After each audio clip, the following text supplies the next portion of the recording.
Olá pessoal, tudo bem? Que bom ter você aqui conosco. Eu sou o Huberto Damas, diretor de estratégia e transformação do Grupo Bittencourt. Bittencourt é uma consultoria que atua no franchising, gestão de redes de negócios e franquias há mais de 4 décadas. Seja bem-vindo então ao Bittencourt Cast, o podcast que conecta você ao mundo que tem de mais moderno e relevante no mundo de varejo e franchising. Hoje temos um episódio muito especial, estamos aqui com o Felipe Buranello, numa das operações aqui da Maria Brasileira. Seja muito bem-vindo, Felipe. Super prazer estar aqui, falando com você e falando com a audiência aí de todo o Grupo Bittencourt. Muito bom, Felipe. Obrigado, por nos receber mais uma vez. Para a gente começar aqui, introduzir um pouco para as pessoas, Felipe, eu queria começar pedindo para que você se apresentasse rapidamente, né, e nos dissesse um pouco da sua história, né, com Maria Brasileira. Como é que começou tudo isso? Legal. Bom, primeiramente, mais uma vez, um grande prazer estar aqui.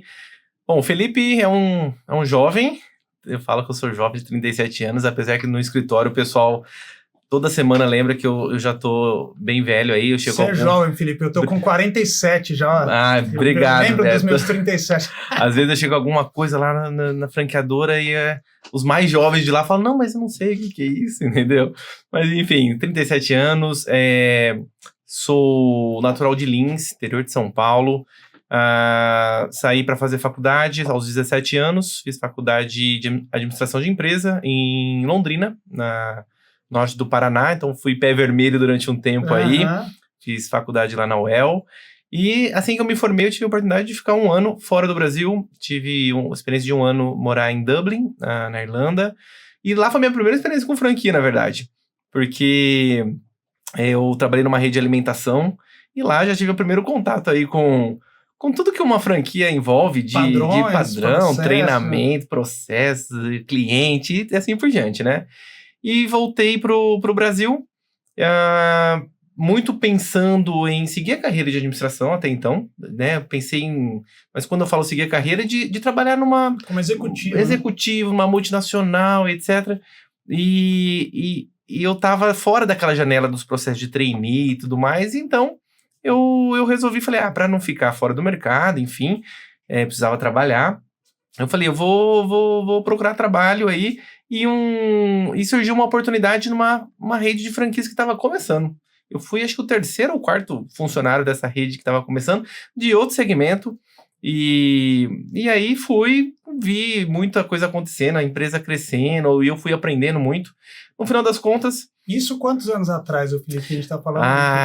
Isso foi mais ou menos em 2010 ali, então eu já tô falando de uns 15 anos para trás. Anos atrás, né? Eu era mais jovem ainda naquela época, viu, Beto? E assim foi, acabei ficando alguns anos então nessa rede, aprendi muito, vi muitos acertos, vi muitos erros e assim por diante. E ali, eu, sem saber que ia ser meu sócio, eu conheci esse, até então, amigo de trabalho, que depois virou meu sócio, e nós acabamos saindo deste local e abrimos uma consultoria de franquias. Então, a gente prestava consultoria para redes, seja para eventos, convenções, expansão, e assim por diante. Aí a gente formou um pequeno escritório com essa finalidade. E nós sempre tivemos um pouco esse pensamento também. Já era Rio Preto? Já era Rio Preto. E aí a gente teve esse pensamento sempre tinha isso no coração, de prestação de serviço e limpeza, porque ele tinha experiências próprias, ele mudava, eu tô falando ele, meu sócio Eduardo, já quero mandar um abraço para ele, vou falar um bonjour para ele, porque hoje tá morando na França, então... Chique, né? Você viu que é internacional o podcast aqui. Diferenciado, mas eu só fico no bonjour mesmo, viu? E aí ele sempre mudou muito de cidade, por conta do emprego do pai, então ele sempre tinha essa dor, ele via os pais com essa dor de profissional de limpeza, ele não achava e tudo mais.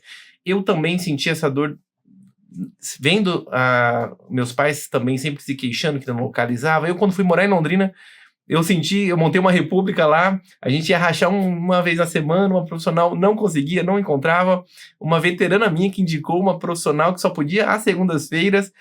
Então ali começou a me chamar a atenção, uma dor de mercado, e aí a gente tinha essa consultoria que eu comentei, e a gente falou, por que não criar a nossa própria rede, né? Existe uma dor, vamos pesquisar, vamos mais a fundo, e assim foi, pesquisamos, entendemos um pouco mais de mercado, fizemos pesquisas aprofundadas sobre mão de obra, sobre, enfim, mercado, contratação e assim por diante. E nós criamos a Maria Brasileira em 2013, nós levamos numa feira de franquias em Belo Horizonte, né? A gente primeiro criou uma unidade própria em Rio Preto. A gente ia ficar 1 ano, mais ou menos, ali com ela, era nosso entendimento. Mas veio essa feira de franquias, a gente levou a Maria Brasileira meio despretensiosamente, com outras marcas que eram clientes nossos, inclusive, dessa consultoria. E a Maria Brasileira ali foi muito procurada. Despertou muito interesse no mercado mineiro. Nesse início estava simultaneamente vocês com a consultoria, alguns clientes e também empreendendo. Pois é, nós fomos com 9 marcas lá. 8 eram nossos clientes e uma era a Maria Brasileira. Legal. E coincidentemente a Maria Brasileira foi a que se destacou. E ali a gente percebeu que a gente ia precisar fazer uma escolha importante, que é o continuar com a consultoria ou focar nessa rede que estava nascendo, que era nossa, né? E assim foi, a gente não renovando os contratos, né, dessa consultoria e foi cada vez dando mais foco na Maria Brasileira, tanto que dessa feira surgiu a nossa primeira franqueada que comprou, né, porque nós tínhamos a nossa unidade própria, o nome dela é Ana Paula Binotto, ela é gaúcha, mas mineirinha, mora em Minas Gerais desde então, ela já morava e comprou a primeira franquia, tá com a gente até hoje. E ali começou, de fato, essa caminhada da Maria Brasileira, que chegou até hoje com mais de 500 unidades e espalhadas em todos os estados do Brasil.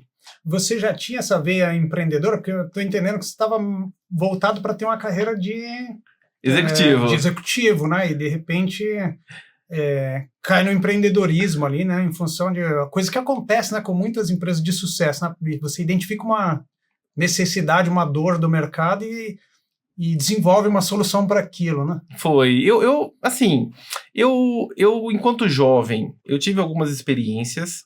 Eu brinco que eu quebrei a primeira vez com 7 anos de idade. Que eu fui... Então, tinha aqueles salgadinhos, tinha uns tazos. Se chamava tazo, você colecionava. Sim, e eu lembro que um dia eu comi não sei o quê, e um amigo meu queria comprar. Falou que estava colecionando, eu vendi para ele por uns 50 centavos. Ele comprou. Falei, que negócio bom. Né? Dá para ganhar dinheiro, o salgadinho custava, sei lá, um pouquinho mais que isso. E aí, fiz mais uma vez, vendi para ele de novo, falei, pronto, já... Cliente fiel. Pô, cliente fiel. E eu lembro que um amigo meu tava vendeu um pacotão, e eu pedi dinheiro pro meu pai. Falei, pai, dá um dinheiro aí emprestado que eu vou comprar o pacotão desse meu amigo, que um outro amigo tava vendendo, e eu vou vender depois pra esse amigo que tava pagando 50 centavos cada. Aí eu cheguei pra ele pra vender, ele falou, não quero mais não, já parei a coleção. Resumindo, é que meu pai, claro que na amizade não me cobrou, mas ali eu percebi que eu tinha que analisar mercado primeiro pra antes fazer qualquer aquisição, viu, Beto? Eu brinco que eu quebrei aí com 7 anos de idade. Mas assim... Ficou super estocado. Fiquei estocado, morri com aqueles tazos lá, viu? Mas assim, agora de experiências de verdade mesmo, eu tive uma ótima experiência dentro de casa, onde meus pais, minha mãe sempre trabalhou em banco, saiu num programa de demissão voluntária do banco e ela abriu um negócio próprio. E um pequeno empreendimento, mas que eu, naquela época adolescente... Eu era o que melhor mexia com o computador, né? Fazia computação, aquela história toda. Então, eu ajudava a essa parte da administração. Eu fazia todos os lançamentos, tirava relatórios, entendia... fui entendendo um pouco mais muito jovem. E isso me ajudou a tomar decisão para trabalhar como fazer o curso de administração de empresas. Mas, como eu disse, eu sempre pensei na carreira executiva. Eu falei, vou ser executivo, passar um grande processo de trainee e tudo mais. Mas é o que você falou, às vezes... A oportunidade aparece, né? Cai no colo ali uma dor que você identificou, mas eu acho que isso é o que move e que diferencia muitas vezes o empreendedor de, muitas vezes, a ter um sucesso ou não. Porque nesse meio do caminho, nesses muitos anos, eu ouvi de muita gente, às vezes até de franqueado, falando, cara, eu já tive essa ideia de abrir uma empresa de limpeza, onde vai, mas na época eu não tive a iniciativa, a coragem.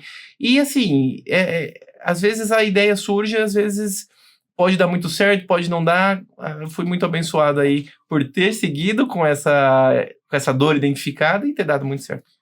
Tem um aspecto, né, das ideias que é a execução, né? Sim. Às vezes tem um sonho, daqui a pouco tem uma grande ideia, mas não consegue executar, né? Lendo a respeito de vocês, né, e mesmo nas conversas que a gente teve, uma característica muito forte para vocês é a questão humana, né? Sim. O contato, né? A gente ouve em vídeos seus, em palestras suas, a respeito disso, né? De você realmente estar muito próximo dos franqueados, né? Você acabou de citar o nome da primeira franqueada, né? Sim. E a Liana mesmo, né? A CEO da Bittencourt, recebeu um vídeo seu no dia do aniversário, né? E você manda para os seus colaboradores, para os seus franqueados. Conta um pouco disso, né? Desse lado do executivo, né? Que assim, no fim das contas, a estratégia para de pé com gente. Total. Levando para frente sua estratégia, na sua ideia. Você Total. Nenhuma ideia para de pé sozinho, né? Principalmente numa rede de franquias, Beto. Principalmente onde você depende do seu franqueado. O franqueador, o papel dele é administrar uma rede de franquias e obrigatoriamente se passa por se relacionar com esses franqueados. Isso foi muito legal, assim, porque desde cedo a gente tinha isso muito claro, que a gente queria fazer parte da vida das pessoas que faziam parte da vida da Maria Brasileira. E quando eu falo querer fazer parte da vida, eu não estou falando somente de franqueado, isso é importante ficar claro, e também não estou falando somente das coisas que estão em contrato.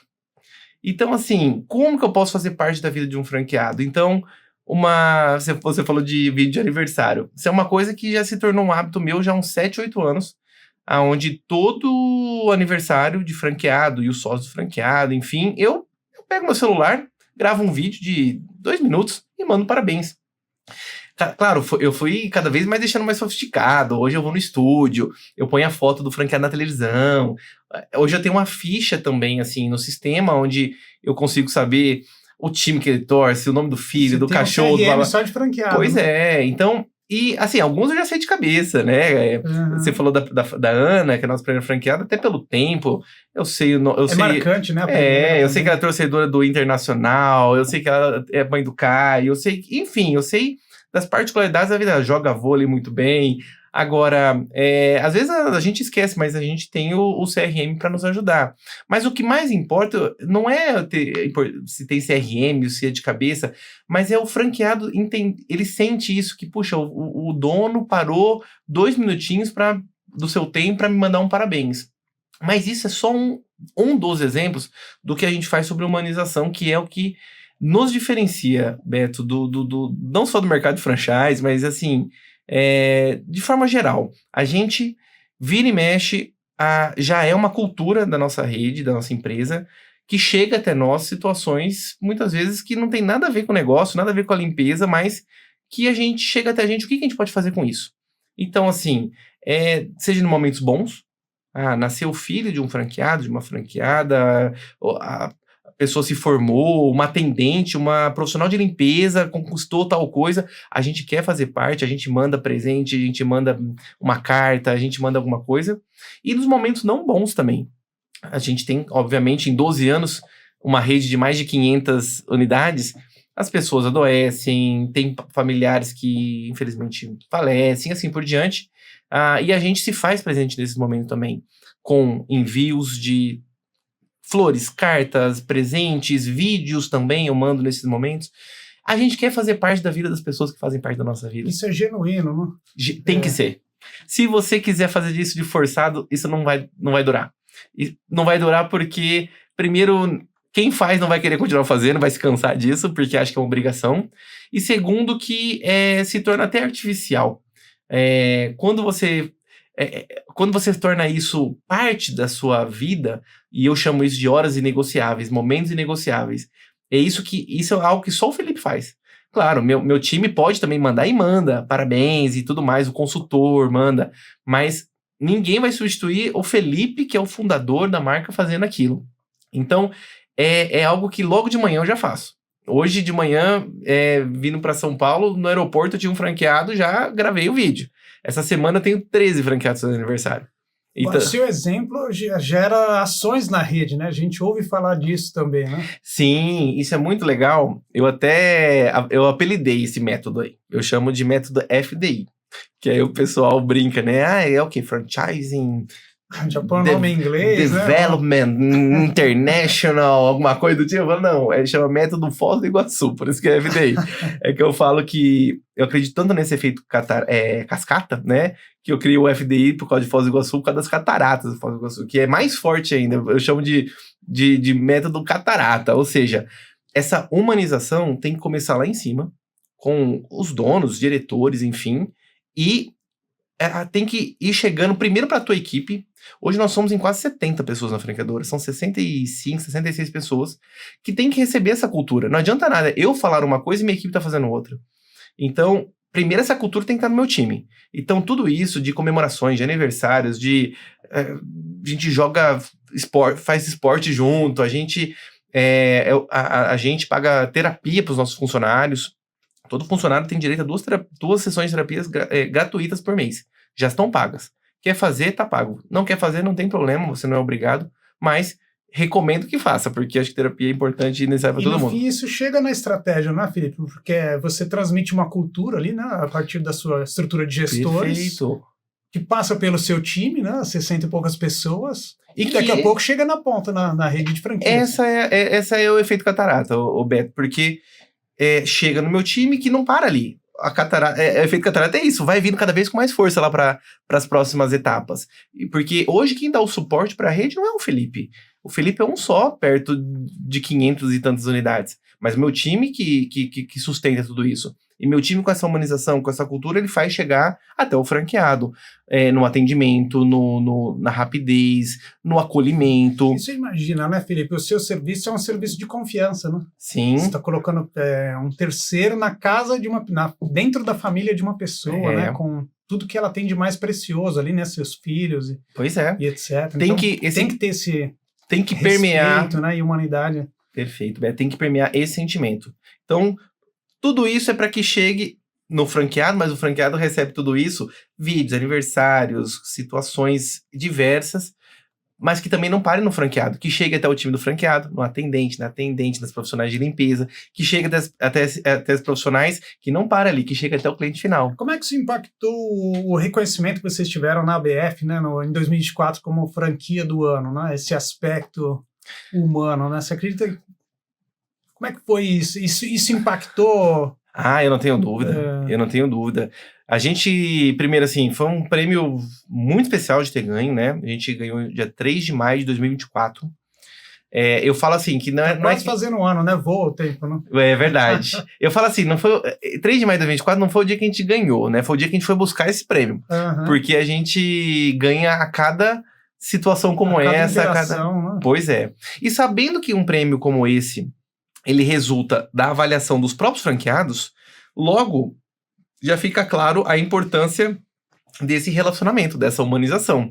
Porque, assim, a parte econômica, financeira, claro que é muito importante. Eu posso dar exemplos do porquê que a gente ganhou esse prêmio também, por conta da parte financeira, por conta da parte do suporte. Acho que é um complemento, né? Assim, sem dúvida. Mas não adianta nada, Beto, assim, o franqueado tá ganhando dinheiro, o que é muito importante, fundamental, mas ele liga na franqueadora, ele se relaciona, ele tenta se relacionar na franqueadora e ele é maltratado lá. Ou o consultor é grosseiro, o dono nem responde, o ser humano, principalmente... Ou entra naquele ciclo de questionar royalty, né? De questionar tudo, porque ele fala, não tô ganhando nada aqui da franqueadora, né? Assim, não há vantagem de estar nesse sistema, né? Ele tem que se sentir fazendo parte, né? Eu costumo dizer assim que você pode estar ganhando um belo valor ali com a tua franquia, mas se você não se enxerga fazendo parte, você só vira um negócio monetário mesmo. E pior, o brasileiro, ele é muito sentimental. Eu falo assim, nós brasileiros, assim, a gente pega ranço muito fácil, né? O brasileiro é aquele que acredita mais no que o vendedor falou, no que a pessoa falou, do que está no contrato. Esse é um perfil nosso. Então, assim, se quebra essa confiança, é difícil restaurar. Então, é muito importante que o franqueado se sinta fazendo parte disso e que a parte financeira é importante, mas o relacionamento é tão importante, porque senão eu tô ganhando dinheiro, mas vai vir uma pesquisa para um prêmio, alguém vai ligar para perguntar para eu falar bem ou mal dessa franquia, eu vou falar mal, porque eu não vejo confiança, eu não vejo reciprocidade, eu só vejo a parte financeira. Então a gente ganhou esse prêmio para falar dele, Beto, muito por esse pilar do relacionamento, dessa humanização que chega até eles, muito pelo pilar financeiro. Claro, um bom negócio, né? O negócio tem que se sustentar, tem que parar de pé. A gente faz ações... Puxa, a gente tem... Tudo que a gente puder facilitar para o nosso franqueado, a gente vai tentar fazer ir por esse caminho. Então, hoje a gente tem o Banco Maria, que facilita na gestão de pagamentos e tudo mais. A gente tem um BI interno que fica analisando números, o que a gente tem que se atentar para melhorar o número do franqueado. A gente investe muito... a gente criou um e-commerce para ser uma outra forma de ganhos para o nosso franqueado. Às vezes o franqueado, terça-feira de madrugada, tá dormindo, mas o cliente vai lá e compra um atendimento. A gente investe muito na marca em digitais influencers, em creators, em garoto propaganda. Tudo isso o franqueado vê muito valor na parte financeira, porque vai retornar de alguma forma para ele. Então tem a parte de relacionamento, tem a parte financeira e tem a parte do suporte. Porque franquia, quando um franqueado entra numa rede, se você perguntar o porquê que ele está entrando, 80 e tantos % vai dizer assim, porque eu espero suporte. Que eu espero que alguém vai me ajudar quando eu preciso e tudo mais. E a gente lá tem muito essa tendência, o Beto, de falar assim, a gente quer dar overdose de suporte. Eu até, às vezes... Uma franqueadora como vocês, que é uma franqueadora pura, né? Você não tem um produto para entregar, né? Você entrega serviço. É puramente serviço. Então isso é o cerne da sua estratégia, é entregar o suporte, né? Então assim, tem que entregar know-how. Então como eu materializo isso? Muitas formas de contato com o nosso franqueado. Então assim, todo mês eu tenho uma live que acontece ao sábado, geralmente no segundo ou terceiro sábado do mês, dura em torno de 2 horas, 2 horas e meia. Pô, Felipe, mas no sábado, por quê? Saiu da sua cabeça? Não, nós temos votação, o franqueado escolheu. A maioria escolheu esse momento. Porque o franqueado tá menos na correria do dia a dia, da semana, e enfim. na semana ele tem que fazer o negócio virar, né? Ele ali, né? vai dar o foco ali nesse negócio e a gente entende. Todo mês. Só que assim, não é uma reunião qualquer. Eu gasto muita energia com a minha equipe para que eu faça eu chamo de live, mas na verdade é um telejornal. Chama Fala Maria, com chroma key, com cenários, com estúdio, com reportagens, com lançamentos de campanha, com muita surpresa. Eu falo que assim, o meu telejornal do mês é igual a muita convenção de marcas aí. Porque assim, é muito show. É muito show. Então eu acostumo meu franqueado a ter muita informação, muito conteúdo e tudo mais. Só que eu não paro por aí. No mês, por exemplo, eu posso ter podcast, que eu chamo os franqueados para ir lá no nosso estúdio e gravar. Tem mesas redondas, que é onde os próprios franqueados são clusterizados e algum franqueado vai lá, ou então a gente ou algum profissional, alguém do jurídico, alguém da contabilidade vai lá e fala sobre determinado assunto. Eu tenho treinamentos contratados, que eu trago um palestrante para falar de determinado assunto, de vendas, de empreendedorismo, enfim, vai lá para os nossos estúdios e fala. Tudo isso é chuva de suporte. E é motivo suficiente para o franqueado ir lá te avaliar muito bem, né? Não é à toa que vocês ganharam o franqueador do ano. Lógico, isso é uma maratona, né? A gente falava aqui antes de entrar, né? Assim, não é uma coisa que aconteceu de uma hora para outra, né? Vocês tiveram... conta um pouco desses desafios, né? Como é que... Deve ter tido muito desafio até chegar no chroma key, né? No telejornal, enfim. Teve, tem e terá sempre desafios, não tem como. Quem empreende, quem tá ouvindo aqui do nosso público agora e trabalha com empreendedorismo sabe como funciona. Cada dia você tem uma surpresa e tem que ser muito resiliente, né? Mas é o que você falou, é uma construção para chegar nesses resultados. Só para finalizar, você falou de avaliações. Para ganhar esse prêmio, quando foi perguntado sobre suporte, 97% dos franqueados responderam estando satisfeitos. 97%. Caramba. Ou seja, a cada 100, 97 falaram tô feliz. Quando falaram de relacionamento, foi 94%. Quando falou de parte financeira, foi 93, 94% também. Ou seja, para chegar até aí, isso é um recorte de agora, mas é uma construção. Então, uma construção requer muita confiança ao longo do caminho. porque se você quebrar essa confiança é difícil resgatar. Mais perrengues, mais desafios surgem aos montes. Bom, eu falei que eu comecei ali em 2013. 2013 eu tinha em torno de uns 25 anos. Pô, ali já era um desafio que eu tinha de passar uma imagem de, cara, pode confiar. Então, para isso, eu me vestia, era gravata, era sapato social. Até porque, não, um jovem de 25 anos, né, tem experiência para criar um negócio. Pois é, então assim, e meu sócio, o Eduardo, é mais novo que eu ainda, então eu tinha, já vinha com essa preocupação de a imagem para passar que a gente éramos jovens, sim, ainda somos, mas que a gente, puxa, ia se doar por negócio e tudo mais. Mas vieram desafios de tudo que é lado. Desafios Bom, teve uma pandemia no meio do caminho, né?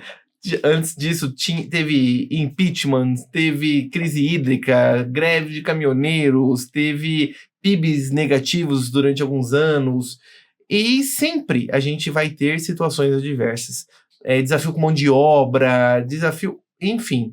Mas uma prática, na verdade, uma naturalidade do empreendedor é ser muito resiliente. É olhar menos para o problema e mais para a solução e pisar no acelerador e fazer acontecer. Eu conversei com o Peixoto, CEO da Remax, no último podcast, ele falou, eu decidi não participar da crise, então a gente bateu todas as metas, né? Pois é isso. E eu ouvi de você que, olha, a pandemia foi um período que vocês cresceram, né? Número de franquias e serviços também, né? Beto, foi o ano que nós mais crescemos na nossa história.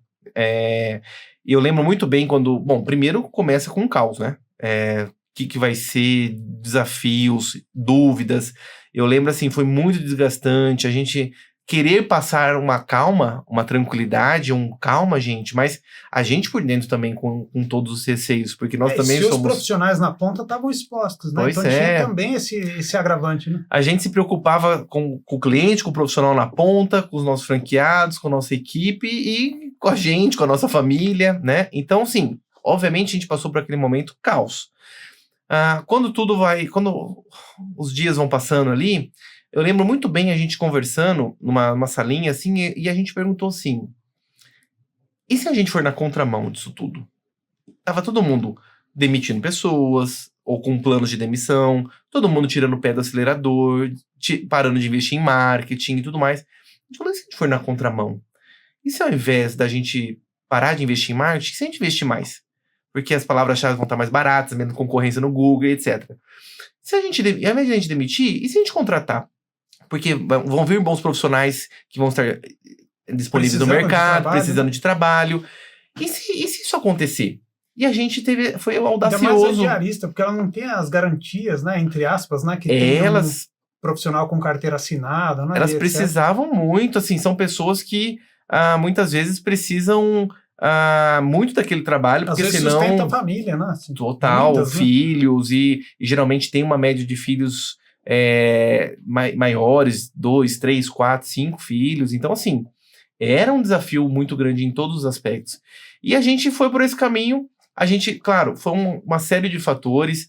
A gente pôde continuar exercendo por conta de ser um serviço essencial, de limpeza. A gente, inclusive, implementou um serviço de sanitização de ambientes. Foi muito importante. E a gente percebeu que muitos franqueados, inclusive, se tornaram franqueados na Marinha Brasileira porque foram demitidos do seu trabalho e precisavam empreender, porque a taxa de juros chegou a 2% apenas, então não rendia nada. Então, foram empreender, viram na Marinha Brasileira uma franquia que era líder de mercado, com um serviço essencial. Serviço essencial, com recorrência, e ali, só naquele ano, nós crescemos 97 unidades. Foram quase 100 unidades que nós crescemos em um ano, e foi um grande trabalho.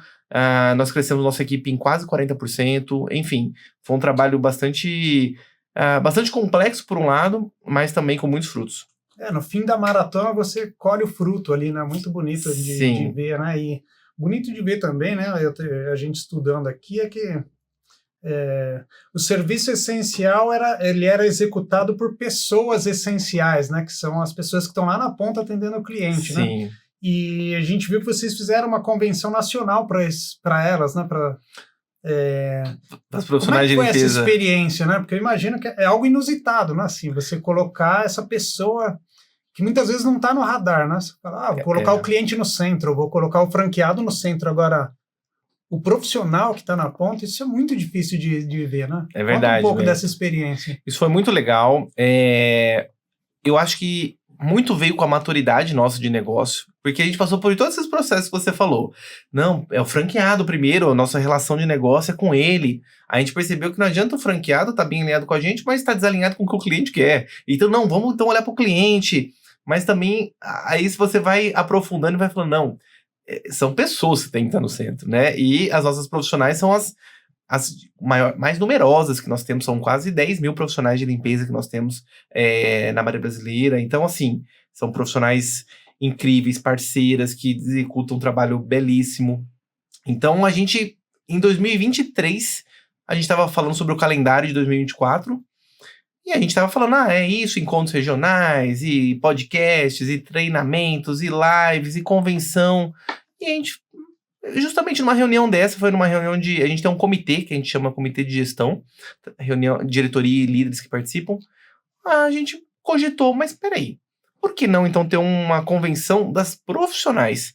Que são, igual você falou, são muitas vezes profissionais que não chegam até essas pessoas, treinamentos, aprimoramentos, e não tô falando somente técnico, tá? De limpeza. É uma profissão subvalorizada, né? Se você for pensar, né? É uma bandeira que a gente levanta aí de como é importante essa profissão e como ela precisa ser valorizada, e eu tenho certeza que já está muito mais bem valorizada do que há uma década atrás, e daqui a uma década essas profissionais vão ser ainda muito mais valorizadas pelo trabalho, tanto financeiramente, tanto pelo valor e importância. Pelo valor, né? Eu acho que essa é a palavra, total, né? O valor total. que elas trazem para dentro de uma casa, né? Para dentro uma de um ambiente, uma empresa. Pois é. Então, assim, a gente, nessa reunião, a gente falou, mas será? Então, por que a gente não faz uma reunião, uma convenção dessa? Claro, como a gente tá falando de 10 mil, e cada 10 mil pessoas, e cada um num canto do Brasil, e não dá para fazer num local, né, todo mundo físico presencialmente.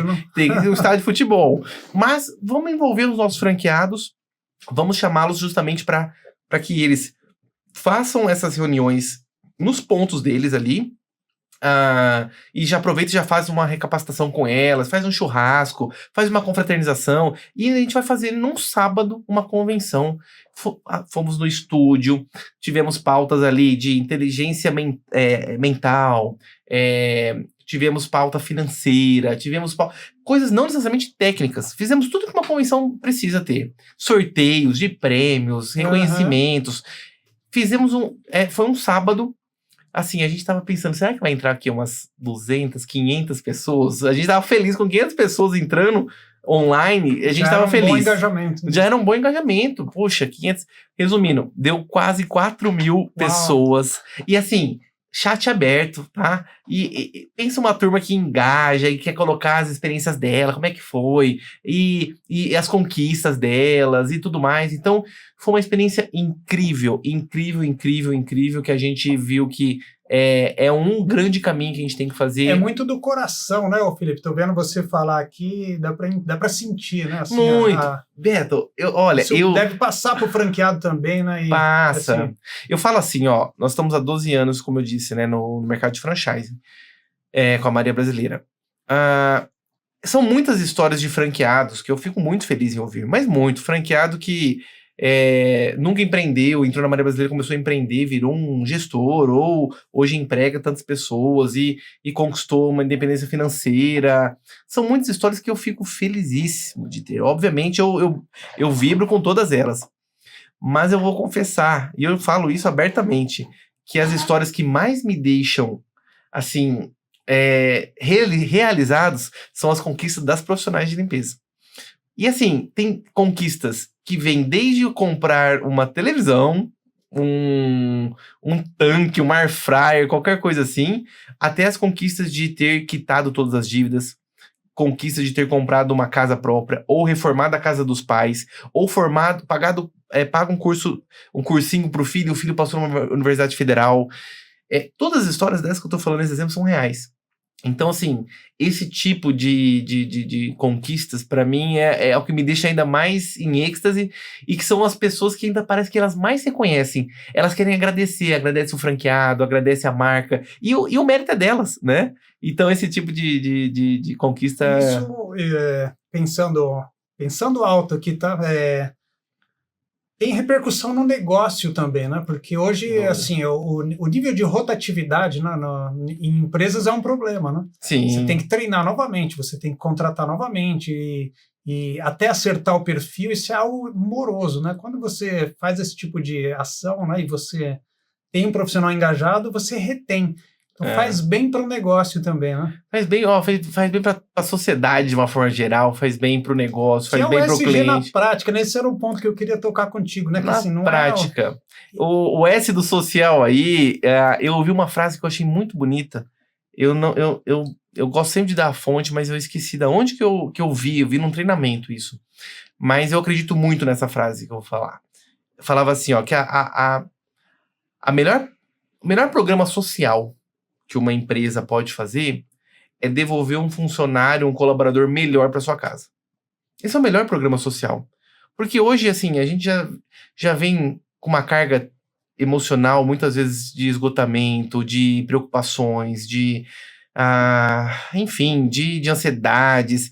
E se você chegar no teu local de trabalho, e se você você encontra só porrada, só crítica, só não me vem com seus problemas, aqui você tem que trabalhar, eu mando e você obedece, você só tá tornando aquele profissional cada vez mais pronto de estourar. E na primeira oportunidade ele vai embora. Primeira oportunidade ele vai embora, ou primeira oportunidade ele entra faz mal para sua marca. Ele faz mal para sua marca, ou então ele entra no burnout, e aí ele não vai poder trabalhar. Enfim, isso é ruim para todo mundo. Pra marca, pro franqueado, pra sociedade de forma geral, pra aquela pessoa. Então, essa forma de encarar essa humanização, muitas vezes a pessoa fala, não vale a pena investir nisso, porque não traz retorno. Só que é difícil mensurar. E o retorno, ele é a médio e longo prazo. A pessoa prefere investir em Google, porque vem mais lead, é mais fácil eu controlar e é mais fácil eu vender e eu tô vendo o resultado na ponta. Só que quando você investe no relacionamento, na humanização, no ser humano, isso tudo, o efeito catarata, chega até o cliente final e volta até você. Retroalimenta, né? Retroalimenta. Se o seu cliente que está recebendo uma profissional feliz está satisfeito, ele vai indicar. Ele vai indicar. E assim, eu tenho casos de clientes que mandam ao contrário, fluindo, né? Eu falo que é a única catarata do mundo que volta depois pra gente, volta pra cima. Eu tenho muitos casos de clientes que mandam presente para franqueados para agradecer a atenção, carinho. Isso aí é voltando. Eu tenho muitos casos de profissionais. Puxa, esses dias eu recebi um profissional que mandou um convite de formatura. Ela estava se formando, ela falou, você, franqueada, ela é uma franqueada para Juliana, de BH. Ela falou, olha, você faz parte desse sonho que eu tô realizando de ter me formado, eu queria que você fosse minha formatura, mandou o convite. É esse tipo de situação. Então, isso faz total diferença, e quando eu falo que é difícil mensurar, mas acontece o resultado. Você falou de alguns prêmios que a gente ganhou, Top 25, Franqueador do Ano, Melhor Microfranquia do Brasil, Selo de Excelência, Franquia 5 Estrelas, Great Place to Work, FIAFEX, Lugares Incríveis para você trabalhar. Todos esses prêmios que eu falei foi tudo ano passado. Só que tem algumas conquistas que não se fica muito clara. Por exemplo, hoje nós temos 515 unidades, deixa eu arredondar, são 513, 515 unidades arredondando. Com 300 franqueados, né? Você me falou. Isso que eu ia falar, olha só, mais da metade, mais de 50% das nossas unidades são operadas por multifranqueados. Mas por quê? O que isso tem a ver? Ué, se eu tô num ambiente onde existe confiança, existe esse relacionamento, eu me sinto mais apto a indicar, a comprar, a crescer naquela marca. Isso tudo são bônus de quem investe nesse relacionamento. Você ganhar prêmios como esse, quem dá esse prêmio pra gente é o franqueado. Bônus de ter um bom relacionamento. Então, esse tipo de situação é o social aí do ESG, aonde você investindo nisso, isso volta para você de alguma forma. Aqui mesmo a gente está numa franquia, né? Na franquia do Daniel, né? Do Daniel, da Érica, pessoas... Nos recebeu muito bem aqui. Incríveis. Ele é corintiano, é o único defeito dele, eu já falei isso pra ele, mas tirando tá isso... Tá sofrendo um pouquinho aqui, né? 2025, hein? Tá sofrendo, apesar que ele foi campeão em cima do meu time, isso foi difícil engolir. Mas é um belíssimo exemplo, multifranqueado, tem 4 operações, tá com a gente aí há 6 anos, faz um trabalho lindíssimo e é um dos exemplos que eu falo de você colocar isso na prática, né? Muito bom, esse papo vai longe, né, se a gente deixar aqui o assunto, porque é gostoso, né, falar de quem realmente promove a mudança de fato, né. Vou mudar um pouquinho de assunto, depois a gente volta para cá. Bora. Foi marcante também a parte tecnológica, né? Vocês fizeram vários movimentos, né? A gente estava até falando aqui um pouco antes, né? Pré-pandemia, vocês já estavam preparados, né, para fazer o home office, né? Outro movimento, vocês fizeram vendas no aplicativo, né? No novo aplicativo. Conta um pouco para a gente desse aspecto do negócio de vocês, que é essa inquietude, né? De inovar e de sempre estar à frente aí nesse aspecto de tecnologia, né? Boa, Beto, você falou de pandemia, foi um time muito importante que isso aconteceu, né? Em 2018, nós fizemos alguns investimentos aqui e ali, e um investimento mais pesado que nós fizemos foi na digitalização da Marinha Brasileira. Inclusive ganharam o Top 25 em 2018. Ganhamos, também, verdade. 17, 18, também pela ousadia aqui na Dor. É verdade, pela ousadia. 2017 foi nosso primeiro prêmio nacional, foi o Top 25 que a gente ganhou. A gente tem um carinho muito grande por esse prêmio. E assim, em 2018 a gente implementou o nosso e-commerce. Ou seja, a partir de então, existia uma forma de contratação, o cliente tinha que falar com o franqueado, mandar um orçamento, ligar, ir pessoalmente na loja. A gente, em 2018, fez um marco, tanto que a gente preparou a rede para isso. Fizemos uma convenção em 2018 que chamava Maria Brasileira Digital, era o nome da convenção, tudo para engajar, tudo tem que ser muito pensado e amarrado, né? Fizemos esse lançamento na convenção, e em 2018, então, lançamos o e-commerce. Que lindo, tudo foi maravilhoso? Não. Saí dessa zona de conforto, eu lembro de franqueados que falavam assim, isso não vai funcionar, como isso, a partir de agora, então, o cliente se comprar, não sou eu que escolho mais o dia que ele vai escolher o serviço, ele que vai entrar no site e comprar e tudo mais. Então, quando sai da zona de conforto, sempre existe relação... Uma resistência para mudança. E é normal. Mas a gente estava muito certo daquele movimento que a gente está fazendo em 2018. Em 2019, a gente implementou o home office, porque até então, a gente nasceu com a obrigatoriedade de ter um ponto comercial. A gente queria profissionalizar esse mercado, sempre foi nossa... E acho que era oportuno, né, naquele momento, você colocar as bandeiras, né, da Maria Brasileira, Brasil afora, pois né? A gente dizer, estamos aqui, somos uma marca confiável, né? A gente queria, né, chegar mostrando. E aí a gente fez alguns testes em 2019 e a gente percebeu que o home office cabia no nosso negócio, o foco sempre éramos nós na casa do cliente, a última linha do nosso franqueado ali, a última linha do DRE dele melhorou muito, porque ele não pagava mais aluguel, condomínio, energia, aquela história toda. Uhum. Ele podia investir em marketing digital e tudo mais. Então ficou muito bom, a gente fez um teste com uns 8 franqueados. Em 2019, na feira ABF, em junho, a gente lançou para o mercado o home office. E foi muito bem aceito pelo mercado. 2020 veio pandemia. E na pandemia só se falava de home office e e-commerce, que foi o que a gente fez em 2018 e 2019. Aí a gente fala assim, nossa, que sorte, né? Aí eu falo assim, eu não acredito em sorte, eu acredito em Deus e competência. Deus para guiar os caminhos. De quem trabalha, né? É a sorte de quem trabalha. A lição de casa, né? Pois é. Então, foi esse time foi muito oportuno a isso acontecer, né? E a gente lançou, tempo depois, um aplicativo também mais robusto, muito voltado para vendas. E foi legal, a última versão do ano passado, a gente experimentou, na verdade, em agosto de 2023, se eu não me engano. A gente experimentou, olha só a tecnologia que legal, aliado a um serviço de limpeza, por exemplo. Se eu pegar os 6 meses antes do lançamento do aplicativo e os 6 meses depois do lançamento do aplicativo, eu tive um aumento de pedido de serviço e faturamento de 226% no online. Então, assim, a experiência foi outra.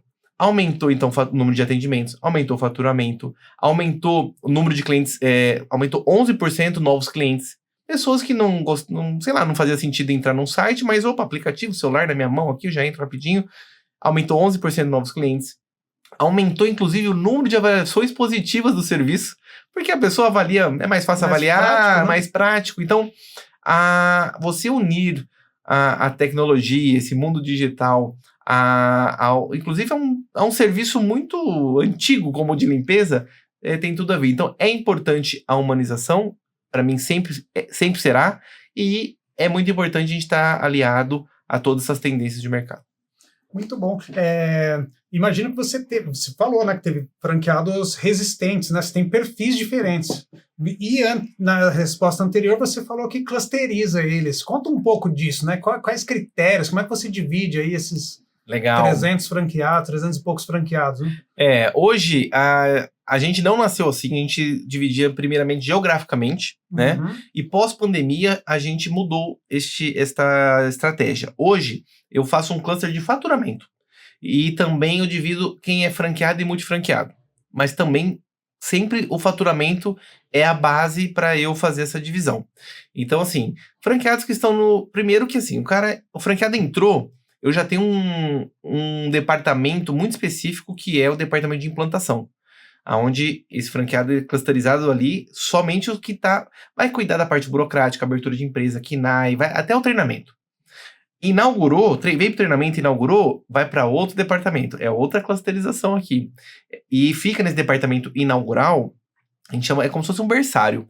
É o pré-operacional, né? É aquele departamento que precisa de muita atenção. Porque o cara começou, ali tem gente que nunca empreendeu, tem gente que ou então empreendeu, mas o Maria Brasileira é um negócio novo para ele. Então a consultoria... Isso é difícil, né? A venda de serviço é completamente diferente, né? É diferente, tem particularidades, vai ter um primeiro problema, vai ter a primeira vez de tudo. Então, a gente fez esse departamento que a gente chama de incubadora, né? Que fica 6 meses ali. Então, o suporte ali, ele é praticamente... A consultoria naturalmente, ela é mensal. Ali na incubadora, ela é semanal. Porque precisa pegar na mão, precisa, plano de ação, você tem que fazer isso, tem que fazer aquilo e tudo mais. Fica 6 meses. Saiu dali, vai para consultoria de negócio, que a gente chama, e ali eu tenho outro tipo de clusterização, sempre no faturamento. Então, gente que fatura até 50 mil, é um consultor que cuida aqui. Gente que fatura de 50 a 70 mil, é outro consultor. Gente que fatura de 70 a 100, é outro. Gente que fatura 100 é outro. E multifranqueado é a mesma coisa. Multifranqueados que faturam de tanto a tanto. A gente faz essa clusterização porque a dor do multifranqueado que fatura 200 mil por mês é diferente da dor... São similares, né? Os franqueados entre que têm eles, portes entre a turma que está no cluster, né? Sem dúvida. E assim, o consultor que está falando com este perfil, está falando com outro perfil muito parecido também, tem mais profissionais de limpeza, tem às vezes mais de um ponto comercial, às vezes tem mais de um atendente, porque são multifranqueados. Então, as dores são parecidas para aquele cluster. Então, a gente faz dessa forma, que mesas redondas. E geograficamente, como você resolveu isso? E aí, geograficamente, hoje pra gente não mais faz sentido a gente dividir geograficamente, a não ser nos encontros regionais. Porque a gente também, além da convenção nacional, onde a gente encontra todos os nossos franqueados, e cada vez acontece no lugar, já foi em nossa terrinha lá em Rio Preto, Campinas, Rio de Janeiro, esse ano vai ser em São Paulo, a gente também faz os encontros regionais. Nós vamos até o local, então nós vamos até São Paulo, até o Rio, até o Nordeste, até o Sul. E aí, os franqueados, independente do seu cluster, se encontram ali. Aí a gente vem trazendo informações genéricas, vamos dizer assim, sobre diferentes aspectos. Mas a clusterização geográfica só acontece neste momento. No resto, é puramente a consultoria, ela se torna muito mais diretiva, porque aquele consultor, aquela consultora já vivencia muito aquela situação. Você deve ter tido erros e acertos nesse momento, né, de estruturar a equipe dessa forma, né? Sim, e olha, E tudo bem, né? Tudo bem, Fez e parte daqui a pouco... É a dor do crescimento ali, né? E daqui a pouco a gente ajusta de novo. É assim que, assim, tem gente que brinca que a gente, mas agora que tava ficando bom tal coisa, o Felipe mudou tal. Eu brinco, eu falo, olha, os principais, hoje, a minha diretoria, se você pegar os nomes, são as pessoas que mais rodaram pela empresa. Tava nesse departamento, joguei no outro, foi pro outro, foi pro outro, foi pro outro. E às vezes a pessoa que aquilo pensa que aquilo é uma coisa, é uma punição, mas eu fiz errado pra você me... Não, pelo contrário. A gente vai fazendo testes e ajustes e às vezes dá muito certo. Justamente é pra primeiro, sempre estar inovando. Segundo, sempre para te preparar melhor. No caso, uma diretora hoje já passou por N departamentos, então tem que ter. A gente... É um desapego, né, Felipe? É um desapego. Você desapega da sua estratégia anterior e vamos para a próxima. Porque senão você corre o risco também de ficar... Deu certo e aí você fica meio defasado, porque você fica anos daquela forma. Então, assim, hoje está fazendo muito sentido. Daqui a pouco talvez venha uma ideia complementar, enfim. Então... com a obsolescência rápida de setores, né, inteiros, assim, como está acontecendo hoje, acho que esse pezinho na inovação que vocês têm é uma coisa vital, né, para a perpetuidade do negócio. Importante, sem dúvida. Vocês têm um departamento de inovação dentro da Maria Brasileira, ou isso flui da diretoria, vem dos franqueados? Como é que vocês tratam isso? A gente tem, primeiro, quando a gente fala inovação, é algo que eu tento não ter uma centralização disso, porque a ideia pode ser da pessoa que está como atendente lá na ponta até o diretor de um departamento específico. Então, assim, hoje existe toda uma cultura dentro da empresa para que todos sugestionem o que tiver que sugestionar, dê a ideia que tiver que dar. A gente fala assim, para não ter medo de errar. Então, muitas vezes vêm ideias interessantes de departamentos que não tem nem nada a ver com aquele negócio, mas ele deu uma ideia de um outro departamento. Então, isso é importante porque você tira o peso de ter uma pessoa, um departamento tendo que inovar, e você passa isso para todos, e não só de colaboradores. Isso serve para franqueados também. Muitas ideias que nós temos hoje vieram dos próprios franqueados, porque a gente abre isso para a rede, tem ideias desde camisetas comemorativas, como que vai ser, os franqueados fazem o desenho da camiseta que a gente vai ter, até mesmo de serviço. Por exemplo, a gente não nasceu com serviço de pós-obra. E foi algo que a gente começou lá atrás, ver franqueado falando, aqui eu tô recebendo esse tipo de serviço, esse tipo de demanda. Aí a gente analisa e a gente implanta. Se fizer sentido, a gente implanta. Deu certo, replica. Então, assim, nós temos um departamento de BI com um gestor que fica olhando tendências, que fica sempre criando teses. Por que isso está acontecendo? E se a gente fizer tal coisa para... Isso a gente tem. Mas eu costumo dizer que melhor do que ter uma pessoa, um departamento pensando nisso, eu prefiro ter os meus 60 e tantos colaboradores, ou os meus 350 franqueados, né, nas suas 500 e tantas unidades, porque a inovação pode surgir de qualquer lugar. Não, e acaba criando uma cultura de mente aberta, né, para a inovação, que eu acho que isso é o que é mais caro aqui, né, de conseguir ter essa cultura, né, não presa a uma história que já deu certo lá atrás. Né? Pois é. E se você consegue passar esse sentimento também pro teu time, pro teu colaborador, pro teu franqueado, do tipo, aqui é um local aberto a ideias, que a gente quer que você... Pode errar, né? Pode errar, deve, porque se a gente não tá errando, é porque a gente não tá tentando, né? Então a gente tem que testar, tem que botar a cara para bater, enfim, eu cobro isso muito, a gente todo mês faz reunião geral, e eu participo das reuniões gerais com todos os colaboradores. Eu trago muitos cases e falo, olha, eu espero mais de vocês nisso, eu tô recebendo um pouco de ideia sobre aquilo.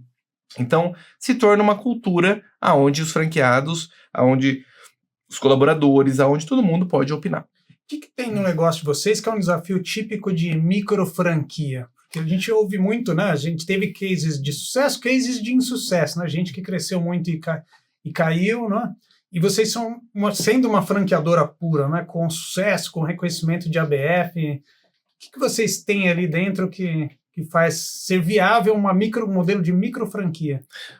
Primeiro, a gente, se falou de micro franquia, me lembrei, a gente já entrou para a história como a primeira micro franquia que ganhou este prêmio de franqueador do ano. Pois é. Nunca alguém tinha ganho, alguém de micro franquia tinha ganho, isso é muito legal, e eu tenho o maior orgulho de fazer parte do sistema de micro franquias e tudo mais.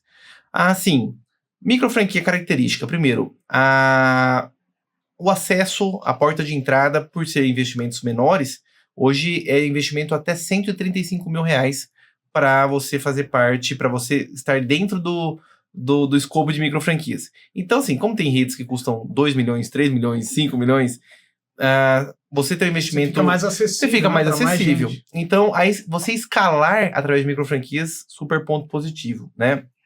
O ponto negativo, vou fazer aqui as duas balanças que você perguntou, é também a barreira de saída ser mais fácil. Porque o cara, às vezes, investiu um valor menor, o cara ficou um mês ali, ou 2 meses, falou, acho que esse negócio não é para mim, não. Eu investi um valor, ok, se eu perder esse valor, ou então eu vou repassar, sei lá. Então, assim, é diferente quando você investe altas cifras, tipo assim, tem que dar certo, não passa pela cabeça de desistir. O risco é muito alto, né? O risco é muito alto. Então, a barreira de saída de uma microfranquia, ela também é menor, então também é um ponto negativo que muitas vezes acaba tendo essa rotatividade que existe aí. Mas, assim, microfranquia eu acho incrível porque também é um ponto positivo e um desafio, porque muitas vezes é a primeira vez que a pessoa está empreendendo. É a porta de entrada do empreendedor. Então, por isso, você tem que treiná-lo muitas vezes para isso. Às vezes você fala assim, mas peraí, Felipe, você está dando aula de empreendedorismo, de que não pode misturar a PF com PJ? Tem que fazer isso, porque é claro para alguns, mas para alguns é a primeira vez e o cara, se não falar, ele vai errar. Então, assim, é muito legal você também poder treinar, você ensinar, mas também, muitas vezes o franqueado chega e não chega pronto, preparado, e você... Eu falo isso para muitos clientes lá na Bittencourt, Felipe, de assim, você tem que treinar o franqueado no aspecto operacional, isso talvez seja o mais fácil. A gente já sabe fazer, né? É o nosso know-how. Agora, você precisa treinar o empresário também. Empresário. Né? A resiliência dele, o problema que às vezes surge, fala, cara, isso faz parte do show. Às vezes é um problema que um cliente reclamou e ele, não vou, esse cliente não tá falando com a verdade. Fala, cara, o cliente tem as razões deles. Então, assim, não se preocupa com isso, não vai para emocional, vamos reservar isso aqui. Aí ele resolve, vê que ficou bom e fala, é verdade, eu devia ter sido menos emocional naquele momento. E a gente tá ali para isso, uma franqueadora tá ali para ajudar, para nortear, porque você pode ter a marca mais forte do mundo, você pode ter o melhor produto, o melhor serviço, mas se o franqueado lá na ponta não fizer o papel dele, acabou. Então o franqueado ele é o verdadeiro responsável pelo sucesso ou pelo insucesso do negócio. Então a gente tá ali para ajudar, para dar um empurrãozinho, para dar a clareza, para dar o norte, mas é o franqueado o verdadeiro protagonista disso tudo. Claro, ele entra um micro franqueado e daqui a pouco tá com 3, 4, 5, ele já deixa de ser um micro franqueado, né? Ele tem uma carreira ali como empreendedor, né? A questão de micro franquias é uma questão puramente mercadológica. Há questões legais de lei de franquias e tudo mais, não existe nem distinção. Existe essa definição formal, né? Talvez um critério de classificação da ABF ali, né? Do mercado de franquias mesmo, para você falar... Como existe um investimento de 10, 15 mil reais e de milhões, para fazer uma pequena separação aí. Mas, por exemplo, eu tenho franqueado que em um mês, óbvio, é ponto fora da curva, mas que, por exemplo, em janeiro deste ano, ele faturou 3 milhões em um mês. Porque ele pegou grandes terceirizações, porque, é prático de mercado? Não, mas aconteceu. E 3 milhões é uma microfranquia. Microfranquia que fatura 3 milhões no mês, existe, entendeu? Mas... Tem franquia tradicional que não fatura 3 milhões no ano. No ano, pois é. Então, assim, não é porque você é uma microfranquia que você está limitado a um micro suporte, a um micro relacionamento, a um micro faturamento. É apenas uma questão mercadológica. Exato, assim, vendo vocês estão fazendo bastante coisa legal, né? O que vem pela frente, Felipe? Porque vocês estão fazendo muita coisa, né? São muito ativos, né, na franqueadora e com uma característica, né, de colocar Olha, servir ao franqueado como uma prioridade, né? Sim. E essa cultura nunca pode terminar. Eu falo isso muito com o meu time. Então, o que vem pela frente sempre virá. E com o Felipe ou sem Felipe, porque isso tem que virar uma cultura, e quando vira uma cultura não é mais uma pessoa, é um legado que você deixa e isso roda sozinho, né? Essa questão da cultura, da humanização, isso é uma prioridade minha, é algo que sempre eu gasto energia como CEO da empresa, eu gasto energia desde das pessoas que estão chegando, que nem onboard de novos profissionais, de facilitadores. Geralmente o pessoal fala, é o RH que faz. Não, eu faço. eles vão ouvir de mim o que aqui dentro da minha empresa é importante eles fazerem. Então, isso sempre vai continuar. Mas a gente também vai focar muito em tecnologia. A gente tá trabalhando muito para estar muito mais próximo das profissionais, né? Vai ter a segunda convenção, você falou da convenção das profissionais, já tá marcado, já vai ter convenção, obviamente, dos franqueados. A gente tá vindo com muito trabalho de inteligência artificial, que a gente tá aprimorando e já aplicando para, em breve, a gente trazer muitas soluções para o nosso franqueado, para ajudar no operacional, né? A IA é justamente para isso, né? É para você unir forças. Da frente, né? Atividade repetitiva. Tira da frente e deixa o franqueado fazer o que é importante, que é treinar os profissionais, se relacionar com elas, se relacionar com o cliente. Cuidar de gente, né? Cuidar de gente, que isso, o ser humano é insubstituível, e assim por diante. Então, a gente quer chegar às 550 unidades, provavelmente vamos chegar ano que vem, nesse marco. Então, assim, é muito trabalho, focando muito lá na ponta nossa profissional. Eu já falei que a gente foca muito no nosso franqueado, foca muito no nosso cliente. A gente entendeu que a gente tem que focar muito no nosso profissional, com todas as experiências, benefícios, recompensas por ela estar fazendo parte da Marinha Brasileira. Vem uma internacionalização aí? Tá no radar? Olha, a gente já conversa muito sobre há algum tempo. Eu estou no momento com um sócio que eu falei que tá na França. Tá na França, e com uma parceria com uma sociedade, inclusive, de um grupo francês. Esse grupo já é um pouco sócio da Marinha Brasileira. O Edu, que foi para lá, virou um pouco sócio desse grupo também. E eles têm muitas marcas lá. Então, um dos caminhos que a gente também está analisando é trazer marcas de lá para cá, trazer para o Brasil, porque o Brasil é um mercado grandioso e que a gente, com o conhecimento de Brasil e de franchising e técnico desse grupo, também pode ser um belo futuro aí para a gente. Ora, Felipe, adorei mesmo conhecer o trabalho que vocês têm feito. Muito obrigado mesmo. Dava pra gente ficar aqui mais outras 2, 3 horas aqui, batendo papo. Bora lá, bora pegar um cafezinho aí, ó, desliga a câmera e continua o papo aqui, Roberto. Muito obrigado, então, pessoal. E para você, franqueador, que nos ouve aqui, vem aí a 8ª edição do Top 25 do Franchising. Se você deseja participar, basta acessar o link que está aqui abaixo, www.beconnected.com.br. Um abraço, até a próxima.